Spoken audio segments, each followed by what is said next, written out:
మనం ఈరోజు శ్రీల ప్రభుపాద వారిచే వచించబడినటువంటి శ్రీమద్ భాగవతంలో మొదటి స్కందము 7వ అధ్యాయము 32 మరియు 33 శ్లోకాల్ని చర్చించుకుంటున్నాం.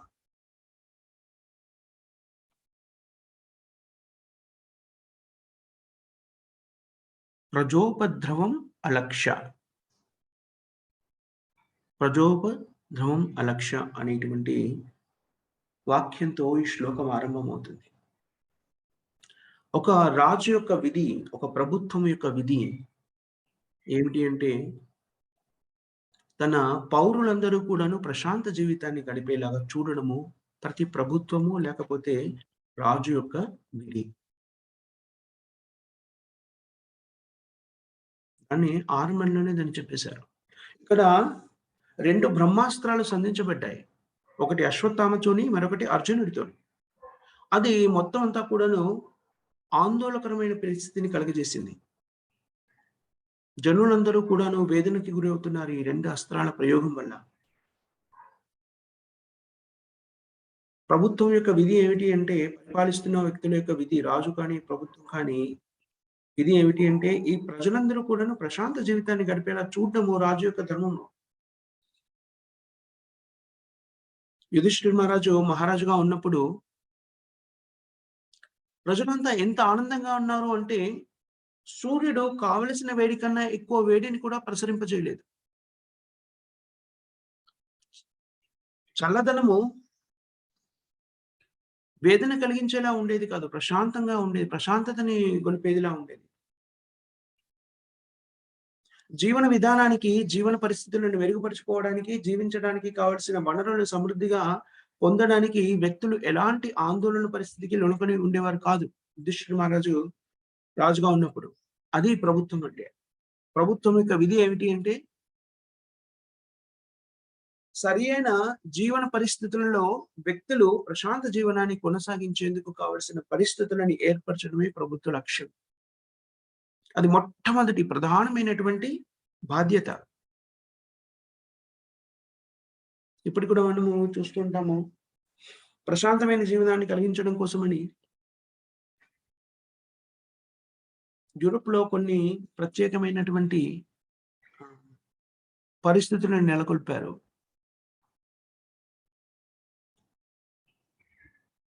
రూపాయల వారు దీనికి సంబంధించి ఒకానొకసారి తన అనుభవాన్ని మనకి వ్యక్తీకరిస్తారు. తాను ఒకసారి ఇంగ్లాండ్ వెళ్ళినప్పుడు ఆయన చూసారట.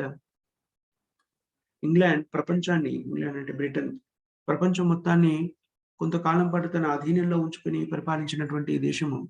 అలాంటి దేశం అన్ని రాజ్యాల్ని కోల్పోయిన తర్వాత కూడాను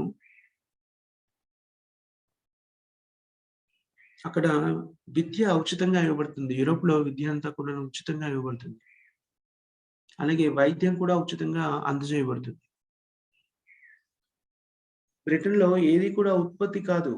అక్కడ ఒక ఆలుగడ్డలు తప్ప మరేవి పండవు. ప్రతిదాన్ని కూడాను దిగుమతి చేసుకుంటారు. కానీ వాళ్ళు కావలసినంత దిగుమతి చేసుకొని అక్కడ నివసిస్తున్న ప్రజలు దానివల్ల ఆహారానికి సంబంధించినటువంటి విషయంలో ఎలాంటి ఇబ్బంది పడకుండా చూడడం గురించి ఒకానొక సందర్భంలో ప్రభుపాద వారు చర్చిస్తారు. అది నేటికి కూడా కనబడుతుంటది చాలా ప్రదేశాల్లో మనకి. వేద నాగరికత ప్రకారంగా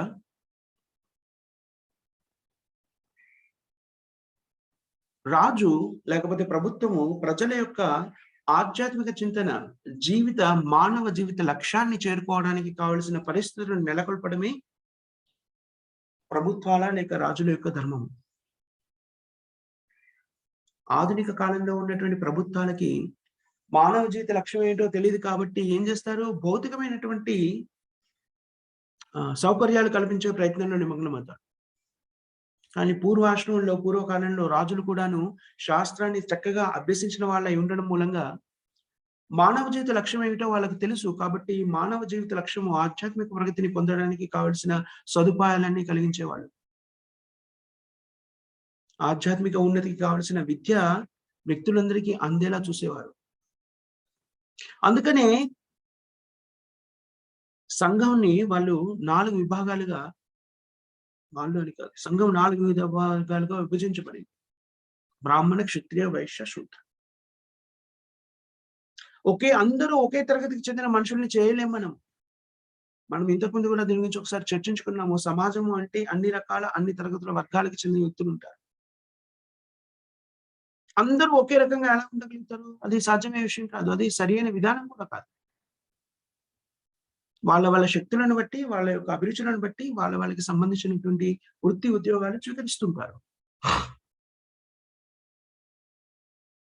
ఒక శూద్రుడిని బ్రాహ్మణుడు చేసే పనిలో, లేకపోతే ఒక బ్రాహ్మణుడిని శూద్రుడు చేసే పనిలో నియమిస్తే అంతా కూడాను అస్తవ్యస్తమైపోతుంది. ఎవరు కూడాను సరియైన విధానంతో జీవితాన్ని కొనసాగించలేని పరిస్థితి ఏర్పడుతుంది.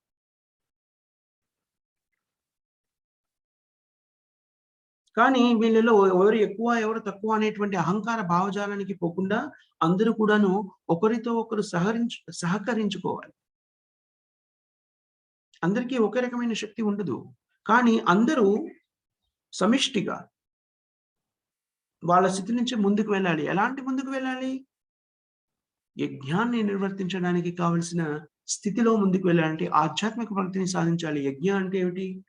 యజ్ఞ అంటే మనం ఇంతకుముందు చాలా సార్లు చెప్పుకున్నాం. యజ్ఞ అంటే భగవంతుడైన శ్రీకృష్ణుడిని, విష్ణువుని సంతృప్తిపరచడానికి చేసే పనిని యజ్ఞము అంటారు. అందుకని విష్ణువుకి మరొక పేరేమిటి అంటే యజ్ఞపతి, యజ్ఞేశ్వర. అందుకని భగవద్గీతలో ఇది స్పష్టంగా చెప్పబడింది. యజ్ఞార్థాత్ కర్మణో ఏంటది? కర్మణో అత్ర లోకే యజ్ఞార్థాత్ కర్మణోర్థలోకో యం కర్మ బంధన. అంటే ఇది 3వ అధ్యాయంలో ఇక్కడ వస్తుంది అనుకుంటాను. 3వ అధ్యాయంలో వస్తుంది.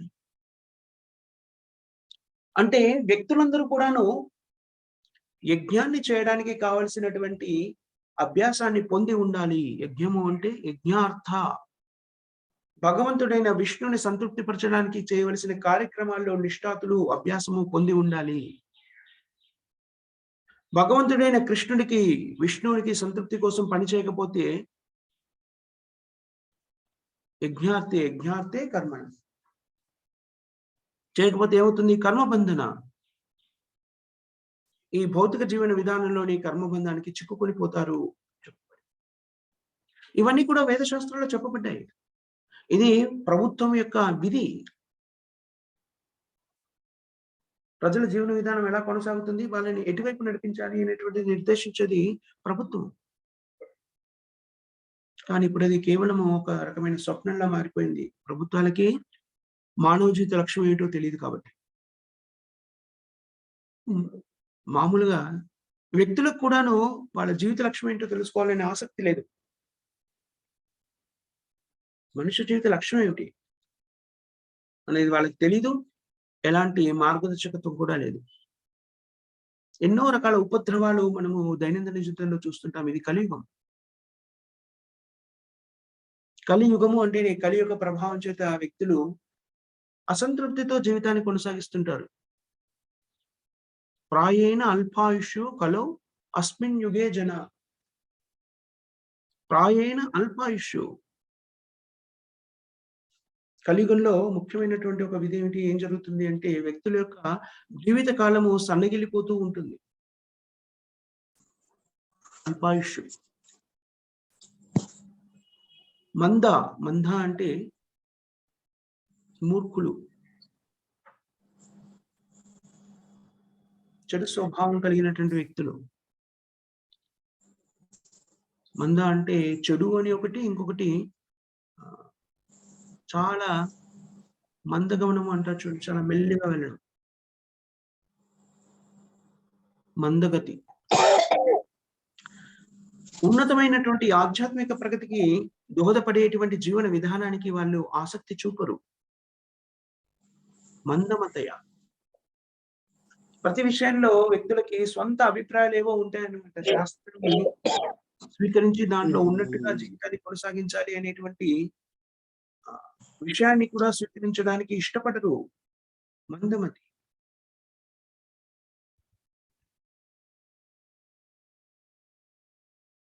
శాస్త్రంలో నిర్దేశించినటువంటి మార్గాన్ని స్వీకరించడానికి ఇష్టపడరు. నాయకులు అని చెప్పుకున్న వాళ్ళకి కూడాను ఆ గతి ఉండదు. యథామత తథాపత అని చెప్తారు. యథామత తథాపత అంటే విల్ గో విస్పో, నా మటుకి ఏం దోస్తే అది నేను చేసేస్తాను. వాళ్ళ సొంత ఆలోచనలతోని స్వతంత్రంగా ఏదో ఆలోచించి అదే జీవన విధానం అనుకుంటూ ఉంటారు. ఇవన్నీ కూడా ఏమని చెప్పారు? ఉపద్రవాలు అని చెప్పారు. మంద సుమందమతయో మందభాగ్య. కలియుగంలో అందరూ కూడా దురదృష్టాంతులు, మందభాగ్య, జ్ఞానంతో ఉన్నవారు. కుటుంబంలో కూడా మనం చూస్తూ ఉంటాం. కుటుంబ జీవన విధానము విచ్ఛిన్నమైపోయింది. అది మరీ ఎక్కువవుతోంది. కుటుంబంలో కూడా ప్రశాంత జీవితాన్ని కొనసాగించలేని పరిస్థితి. నిజానికి కుటుంబము అంటే ఏమిటి? భర్త, భార్య, పిల్లలు, తల్లి, తండ్రి. ఇది మామూలుగా కుటుంబము అనే దానికి నిర్వచనం. కానీ కుటుంబంలో కూడా కుటుంబ సభ్యుల మధ్య వైరుధ్యాలు, శత్రుత్వము మనం చూస్తున్నాం. చాలా ఈ ఆధునిక సమాజంలో మనం దీన్ని చాలా ప్రామాణికంగా చూస్తూ ఉంటాం. ఎందుకు కుటుంబం లేని ఒక వ్యక్తి ఇంకో వ్యక్తితో శత్రుత్వాన్ని పెంచుకోవడం జరుగుతుంది? దీన్ని చాణక్య పండితుడు చక్కగా విశ్లేషించాడు. కుటుంబంలోని వ్యక్తులు ఒకరితో ఒకరు శత్రుత్వాన్ని ఎందుకు పెంచుకుంటారు అనే విషయాన్ని.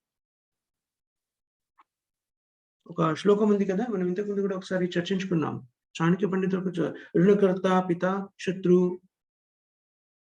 రుణకర్త, పిత, శత్రు. ఎందుకని? తండ్రి రుణగ్రస్తుడై ఉన్నాడనుకోండి, ఆ రుణంతోని మృత్యువాత పడ్డారనుకోండి, రుణాన్ని చెల్లించకుండా అందరికి, అలాంటి వ్యక్తి పుత్రుడికి శత్రువు అని చెప్పారు. ఎందుకని? మను సంహిత ఏం చెప్తుంది అంటే, పుత్రుడు తండ్రి యొక్క ఆస్తులని ఏంటంటే ఇన్‌హెరిట్ చేస్తారు. అంటే వంశపారంపర్యంగా ఆస్తులని పొందుతారు. ఒకవేళ గనక అదే మనుశాస్త్రం ప్రకారంగా తండ్రి అప్పులతో శరీరాన్ని వదిలేసినట్టయితే, ఆ అప్పులను కూడాను కొడుకు తీర్చవలసిన బాధ్యత ఉంటుంది. అది వేద నియమము. తండ్రి యొక్క అప్పులకి కొడుకు బాధ్యుడవుతాడు. ఎందుకనంటే తండ్రి ఆస్తిని కూడా తానే పొందుతాడు కాబట్టి.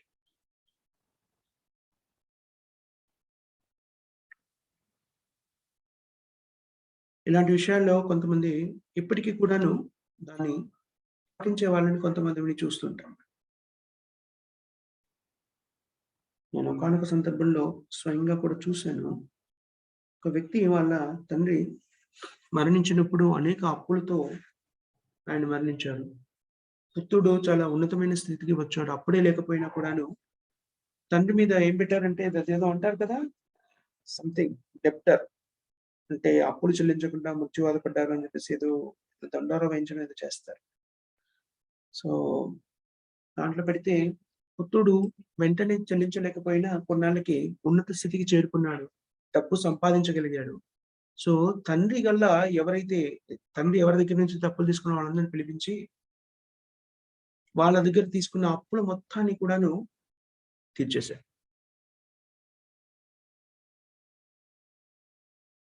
తండ్రి దగ్గర నుంచి ఆయనకి ఏ ఆస్తి రాలేదు. అప్పులు మాత్రమే వచ్చాయి కానీ అప్పుల్ని కూడా తీర్చేశారు. సో, అలాంటి వ్యక్తులు కూడా మనకి కనిపిస్తూ ఉంటారు. ఇది పుత్రుడి యొక్క విధి.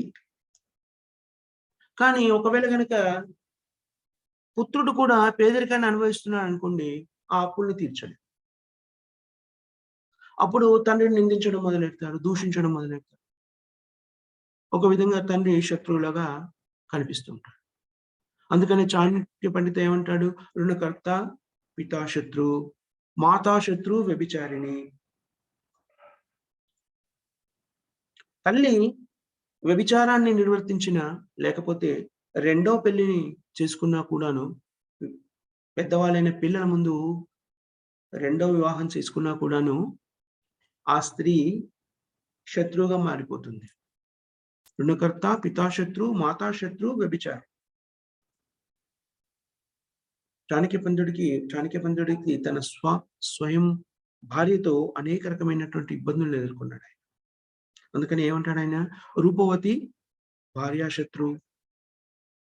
అందమైన భార్య ఉందనుకోండి, ఆమె కూడా శత్రువే అవుతుంది. పుత్రా శత్రు అపండితః. పుత్రుడు పరిజ్ఞానం లేని మూర్ఖుడనుకోండి, ఆవిడ కూడా శత్రువు అయిపోతాడు తండ్రికి. ఈ విధంగా చాణక్య పండితుడు విశ్లేషించి కుటుంబంలోని సభ్యులే, కుటుంబంలోని వ్యక్తులే ఒకరికొకరు ఎలా శత్రువులుగా మారుతారో చెప్తున్నాడు. ఇదంతా కూడా వేద శాస్త్రాల్లో చెప్పబడిన విషయమే. ఒక కుటుంబాన్ని ఎలా నిర్వర్తించాలి అనేటువంటిది వేద శాస్త్రాల్లో చెప్పారు. అలా నిర్వర్తిస్తూ మానవ జీవిత లక్ష్యం వైపు ఎలా అడుగులు వేయాలో చక్కగా వివరించి చెప్పారు. దీనికి సంబంధించినటువంటి మార్గనిర్దేశనము మనకి చక్కగా ఇవ్వబడింది. వేద పురాణాలు మానవ జీవిత లక్ష్యాన్ని నిర్దేశిస్తున్నాయి. కృష్ణ భూలి అనాది బహిర్ముఖే జీవ కృష్ణ భూలి గేల. చైతన్య చరితామృతంలో చెప్తారు. అద్వేద కృష్ణ వేద పురాణ కరీల. అంటే వేద పురాణాలు కృష్ణుని పొందడానికి కావలసినటువంటి స్థితిని వివరించి చెబుతున్నాయి.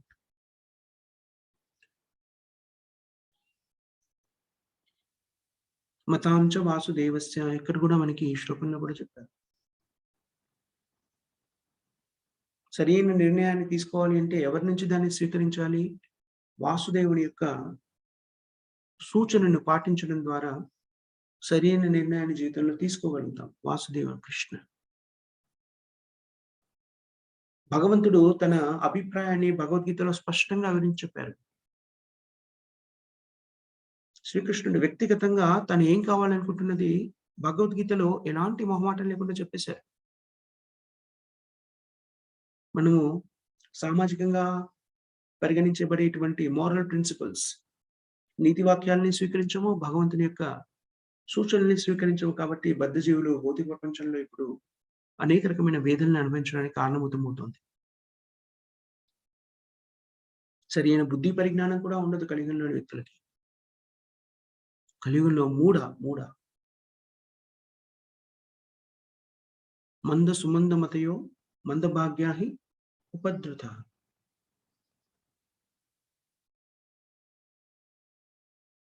ప్రజోపద్రవం. ఈ శ్లోకంలో మనకి ప్రజోపద్రవం అని చెప్పారు. ఎన్నో రకాల ఉపద్రవాలు, సమయము, కాలము, పరిస్థితులు, స్థలము, ఈ మూడిటి ప్రభావం చేత మనము అనేక రకాలైనటువంటి ఆందోళనకు గురవుతూ ఉంటాం. ఇది భౌతిక ప్రపంచమే అంత ఆశాజనకమైనటువంటి ప్రపంచం కాదు. అందుకని శాస్త్రాలు ఏం చెప్పాయి? ఏదో ఒక కారణం చేత ఈ భౌతిక ప్రపంచంలోకి తోసివేయబడ్డావు నువ్వు. కాబట్టి చేయవలసిన కార్యక్రమం ఏం చెప్తుంది? హరే కృష్ణ మహామంత్రాన్ని జపించమని చెబుతోంది. చాలా నిరుపయోగమైనటువంటి, నిరాశాజనకమైనటువంటి ప్రపంచం ఇది. హరేర్నామ హరేర్నామ హరేర్నామైవ కేవలం. 3 సార్లు చెప్పారు హరేర్నామ అని. 3 సార్లు ఎందుకు చెప్పారు? ఏ విషయాన్నైనా కూడాను నిర్ద్వందంగా నొక్కి చెప్పాలి అనుకుంటే మనం 3 సార్లు చెప్పడం ఆనవాయితీ. ఇది నువ్వు చెయ్యు, ఇది నువ్వు చెయ్యు, ఇది నువ్వు చెయ్యు, ఇంకో మార్గం లేదు, ఇంకో మార్గం లేదు, ఇంకో మార్గం లేదు.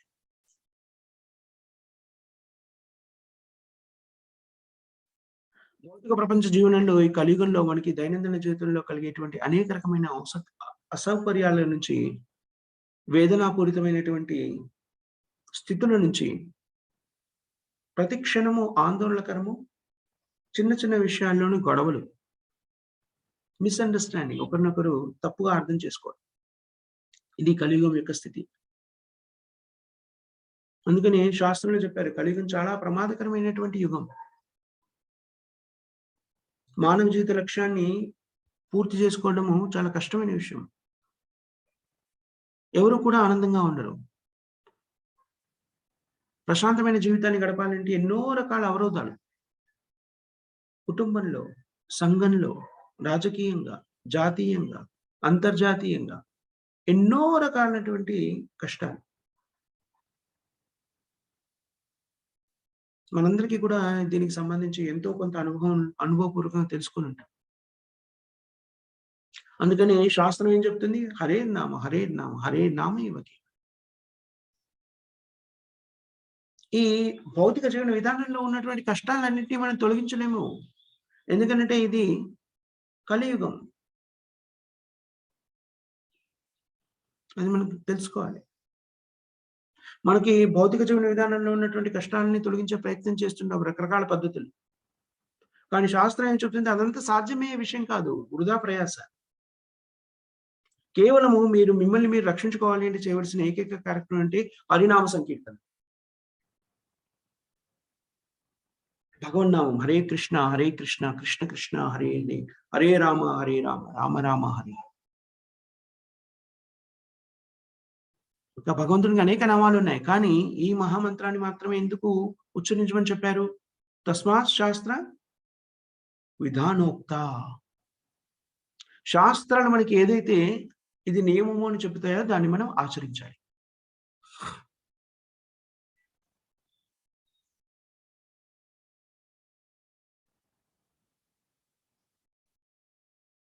ఒకవేళ అది ఆచరించకపోతే ఏమవుతుంది? మనం చేసే పనులన్నీ ఏమవుతాయి?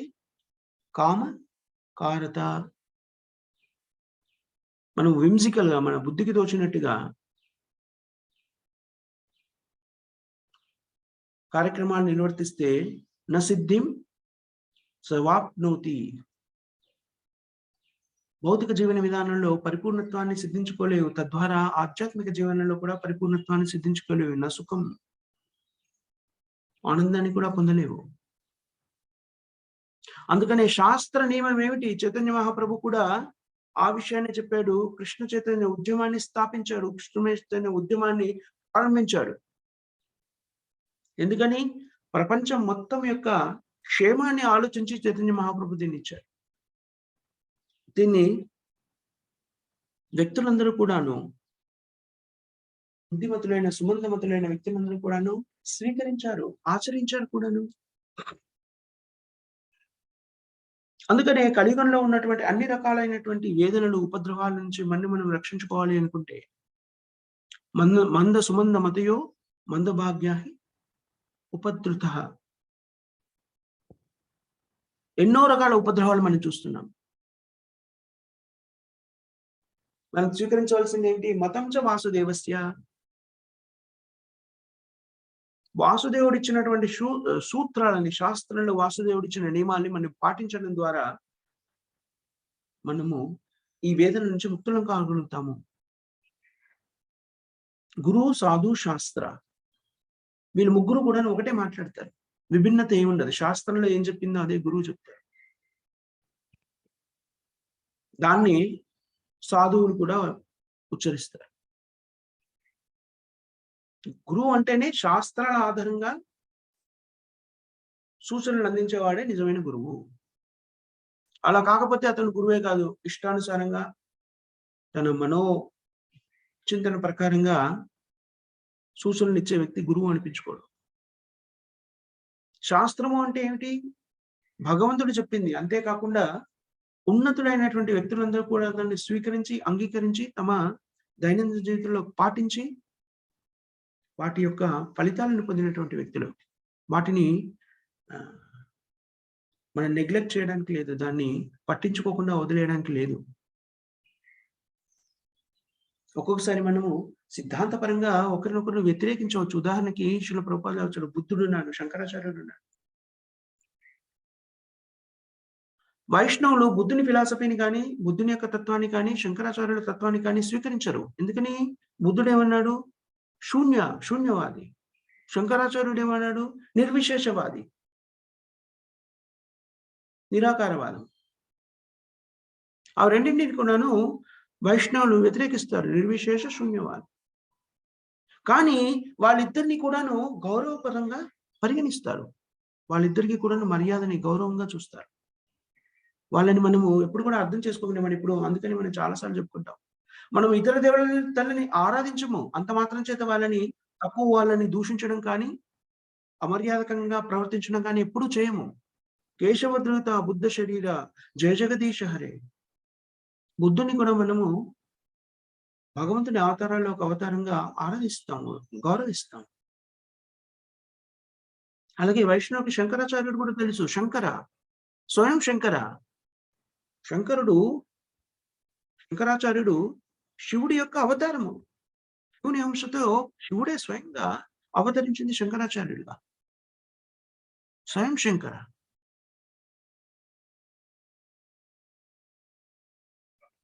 బుద్ధుడు కృష్ణుడి యొక్క అవతారం. వాళ్ళిద్దరు కూడా ఎందుకొచ్చారు? ఒక ప్రత్యేకమైన పరిస్థితిలో, ఒక ప్రత్యేకమైన స్థితిని ఏర్పరచడానికి, ప్రపంచ మానవాళికి ఒక లబ్ధిని చేకూర్చడానికి ఆవిర్భవించారు. కానీ అది తాత్కాలికమైనటువంటిది. ఆ సమయంలో ఉన్న పరిస్థితులని సరిదిద్దడానికి వాళ్ళొచ్చి, ఒక రకమైనటువంటి పరిస్థితిని ఏర్పరిచి, దాన్ని చక్కదిద్ది వెళ్ళిపోయారు.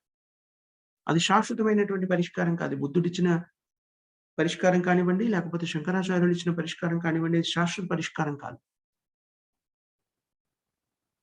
శాశ్వతమైన పరిష్కారం ఏమిటి? మతం చ వాసుదేవస్య. మతాం చ వాసుదేవస్య. అది శాశ్వత పరిష్కారం. వాసుదేవ మతం ఏమిటి? ఏం చెప్పాడు వాసుదేవుడు? శ్రీకృష్ణుడు సర్వధర్మాన్ పరిత్యజ్య మామేకం శరణం వ్రజ అహం సర్వ పాపేభ్యో మోక్షయిష్యామి మా శుచ. 66 శ్లోకం 18వ అధ్యాయంలో భగవద్గీత. అది వాసుదేవస్య. ఏమంటున్నాడు? నన్ను శరణు పొందండి అంటున్నాడు. అది నిజమైన మతము.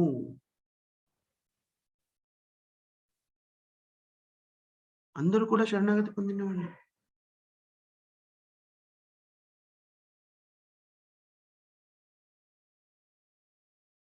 శంకరాచార్యుడు కూడా అంటాడు ఒక్కొక్క సందర్భంలో, భగవద్గీత కించిత్ అధీతః.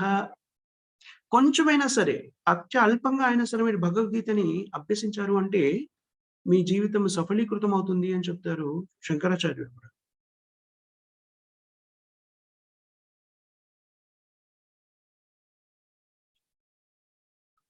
స్వభావాన్ స్వయం కృష్ణ వాసుదేవ దేవకి వాసుదేవస్య నందనః అనే ఒక శ్లోకం వస్తుంది. శంకరాచార్యుడు కూడా నారాయణ పరో వ్యక్తాత్ అన్నారు. ఈ నిర్విశేషవాదం ఏదైతే ప్రవేశపెట్టారో అదంతా కూడాను భౌతిక ప్రపంచానికి సంబంధించింది అన్నారు. భౌతిక ప్రపంచం మిథ్య అన్నారు. వాళ్ళు మిథ్య అంటారు శంకరాచార్యుని అనుసరిస్తున్న వాళ్ళు. వైష్ణవులు ఏమంటారు? మిథ్య అని మనం అంగీకరించము. ఎందుకనంటే సంపూర్ణ సత్యము మిథ్య కానప్పుడు, మిథ్య అనేది సంపూర్ణ సత్యం నుంచి రాలేదు అని చెప్తారు. బ్రహ్మ సత్యం.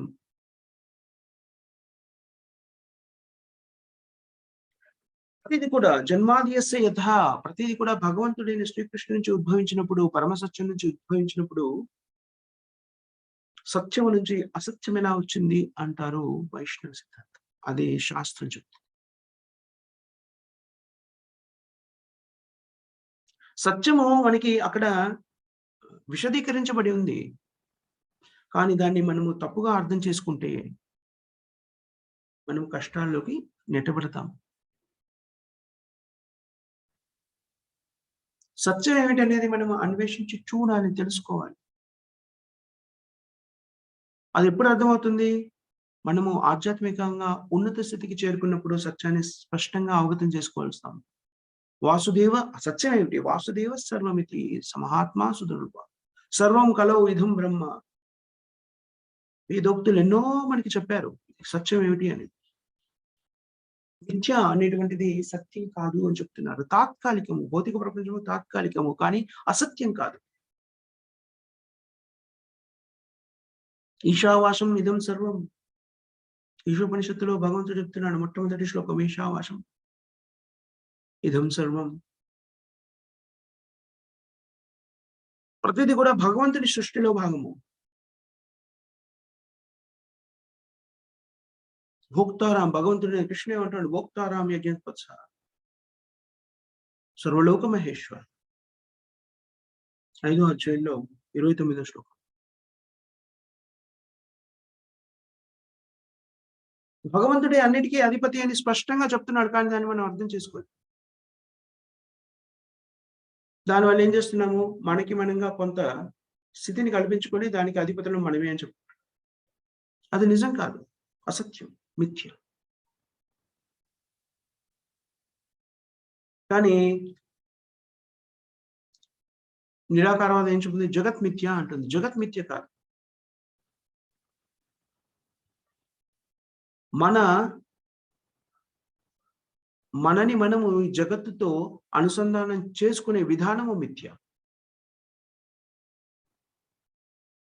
జగత్ మిథ్య కాదు. జన్మాదియస్యత అని చెప్తున్నప్పుడు ఇది మిథ్య ఎలా అవుతుంది? అన్నీ కూడా నా నుంచే ఉద్భవించాయని భగవంతుడైన శ్రీకృష్ణుడు స్వయంగా చెప్తున్నప్పుడు, శ్రీకృష్ణుడి నుంచి ఉద్భవించినటువంటి భౌతిక శక్తి మిథ్య కాదు, అసత్యం కాదు. సంపూర్ణ సత్యం నుంచి ఆవిర్భవించినటువంటిదే భౌతిక జగత్తు కూడాను. ఇది సత్యము.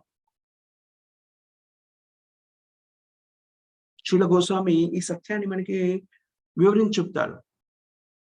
ఒక శ్లోకం వస్తుంది కదా, అది భక్తి రసామృత స్థితిలో వస్తుంది. ఎవరికైనా తెలుసా? ప్రాపంచికాత్యాయ బుద్ధయ హరి సంబంధి వస్తునః ముముక్షుభి పరిత్యాగో వైరాగ్యం పల్కు కథ్యతే. మనం అన్నింటినీ కూడా మిథ్య అని వదిలేసామనుకోండి, ప్రాపంచికాత్యాయ భౌతికము అని వదిలేస్తే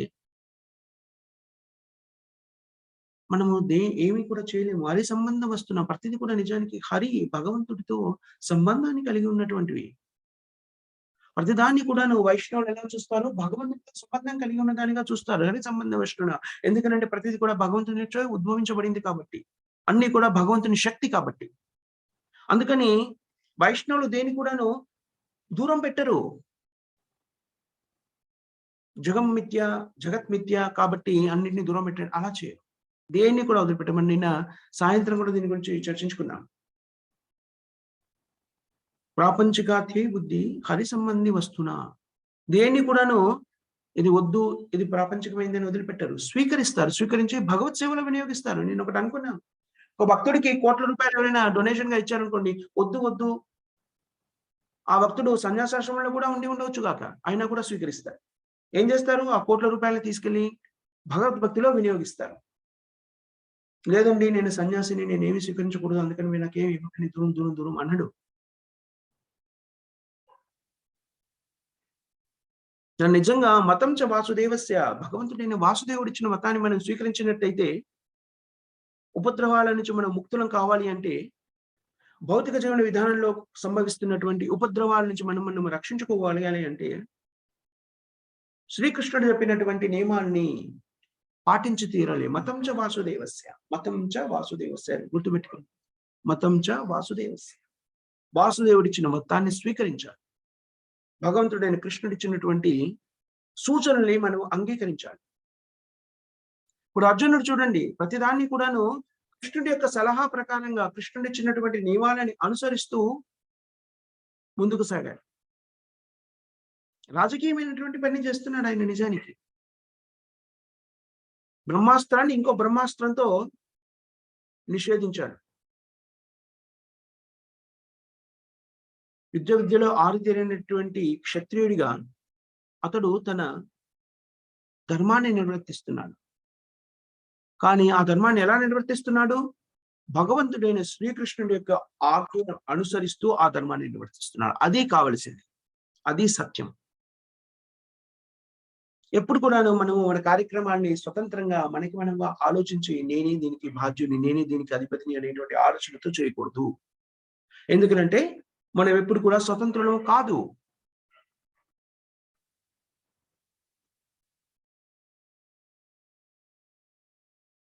ఎప్పుడైతే మనము మతం చ వాసుదేవస్య ఈ సూత్రాన్ని మనం మన జీవితంలోకి అన్వయించుకోలేదనుకోండి,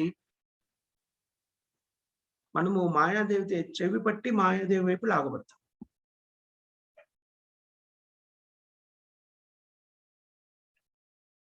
ఎప్పుడు కూడా స్వతంత్రులు కాదు.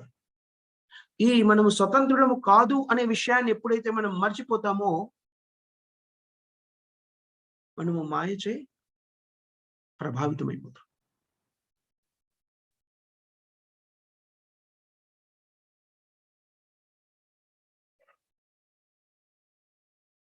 అప్పుడు ఎక్కడి దాకా వెళ్తారు?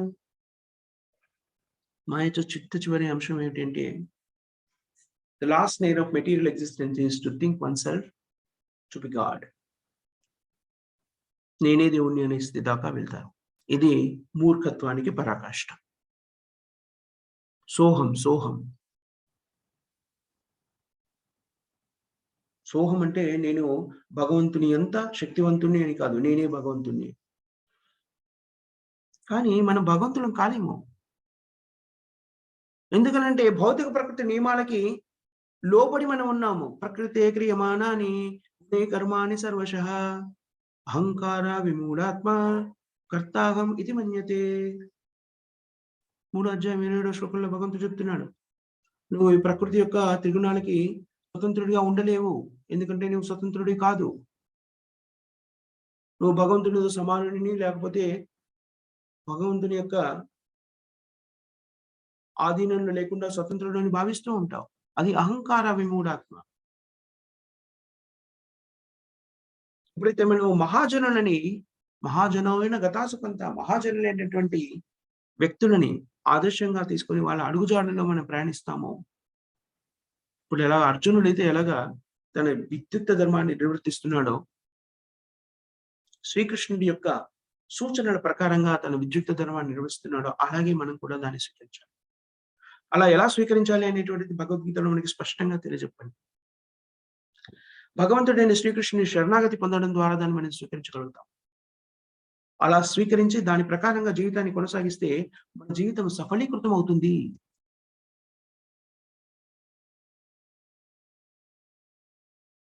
అలా కాకుండా మేము స్వతంత్రులము అనే భావనని మనం పెంపొందించుకొని దాని ప్రకారంగా జీవితాన్ని కొనసాగించామనుకోండి, మన జీవితం దుర్భరంగా మారిపోతుంది. ఎన్నో రకాల కష్టాలకి మూల కారణమవుతుంది. దైవీ ఏషా గుణమయి మమ మాయ దురత్యయ. 7వ అధ్యాయం 14వ శ్లోకంలో చెప్తాడు భగవంతుడి ఈ విషయం. దైవీ ఏషా గుణమయి మమ మాయ దురత్యయ. ఈ మాయ మనము మన స్వశక్తితోని బయటపడలేము మాయాశక్తి నుంచి. నేను స్వతంత్రుడని భావించడమే మాయ అని చెప్పబడింది. మనం ఎప్పుడు కూడా స్వతంత్రులం కాము. మనం ఎప్పుడు కూడాను నియమాలకి అనుగుణంగా ప్రకృతి నియమాల యొక్క కోరలలో చిక్కుకొని ఉంటాము. మనము స్వతంత్రులమని ఎంతకాలం అయితే మనం భావిస్తామో అంతకాలము మనము అనేక రకమైన వేదనలకు గురవుతూనే ఉంటాం. కానీ ఎప్పుడైతే మనం సంపూర్ణంగా భగవంతుడైన శ్రీకృష్ణుని శరణాగతి పొంది భగవంతుడి మీద ఆధారపడతామో అప్పుడు మనం ఆనందాన్ని అనుభవిస్తాము. వాసుదేవ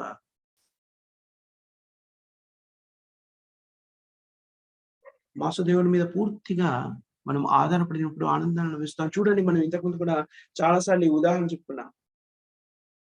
మనం స్వతంత్రంగా ఉన్నాము, నా జీవనాన్ని నేను కొనసాగిస్తున్నాను అనేటువంటి భావన ఎప్పుడైతే ఉంటుందో మనము తల్లిదండ్రుల్ని వదిలేసి మన జీవనాన్ని మనం సాగిస్తున్నాం అనుకోండి, పెళ్లి చేసుకొని ఇండిపెండెంట్ గానే ఏదో విధంగా, అప్పుడు ప్రతిరోజు మనకు కావలసిన వస్తువుని సేకరించడానికి మనమే ఆలోచించాలి, కష్టపడాలి. అలా కాదనుకోండి, బాలుడున్నాడు అంటే ఇంకా అంతగా పరిపక్వత చెందిన 5, 6, 7, 8 ఇలా సంవత్సరాల బాలకుడున్నాడు. బాలిక, బాలుడు, శిశువు. వాళ్ళు ఏం చేస్తారు? పూర్తిగా తల్లిదండ్రుల మీద ఆధారపడి వాళ్ళకి ఈ వేదన అంతా ఉండదు. ఆకలేస్తుందా వెళ్ళి అమ్మ అన్నం పెట్టిస్తుంది. ఏదైనా అవసరం ఉందా నాన్నని అడుగు తీసుకొచ్చి ఇచ్చేస్తాడు. అవి ఎలా పొందాలి, దానికి కావాల్సిన రొక్కం ఎలా సంపాదించాలి, ఇవన్నీ కూడాను వాళ్ళకి ఏ ఇబ్బంది ఉండదు. ఎందుకని? వాళ్ళు స్వతంత్రం కాదు, ఎవరి మీద ఆధీనపడి ఉన్నారు. అలా ఎవరైతే వాళ్ళ ఆధీనతని స్వీకరించారో వాళ్ళ కష్టాలు అవన్నీ కూడా. అలాగే మనం భగవంతుని మీద ఆధారపడి పూర్తిగా భగవంతుని శరణు పొందామనుకోండి, మనం ఏమీ ఆలోచించక్కర్లేదు. ఎలా కావాలి అనుకుంటే అలా భగవంతుడు తీసుకెళ్ళిపోతుంది. అది సంపూర్ణ శరణాగతికి నిదర్శనము. మనం సంపూర్ణంగా భగవంతుని శరణంలోకి వెళ్ళిపోయామనుకోండి, అప్పుడు మనకి వేదనలు ఉండవు. వేదనలు కూడా పట్టించుకోవాల్సిన పని లేదు. అలాంటి స్థితిని మనం చేరుకోవాలి.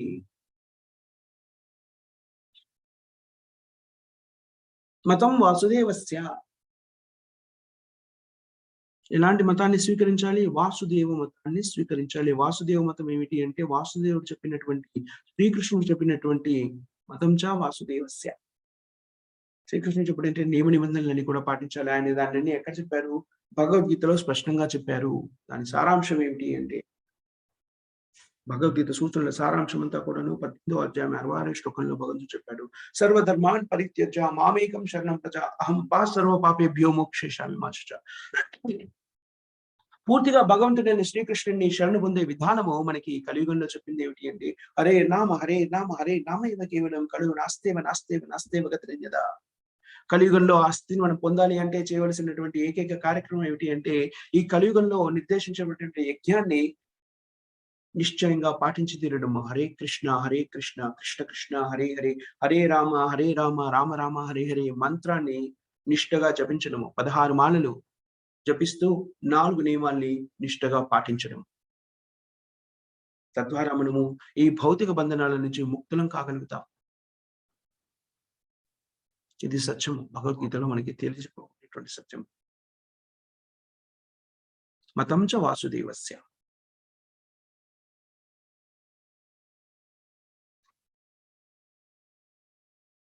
సో మనం ఇక్కడ ఆపేద్దాం. ఎవరికైనా ఏమైనా క్వెషన్స్ గాని, కామెంట్స్ గాని ఉన్నాయా మాతో చేసిన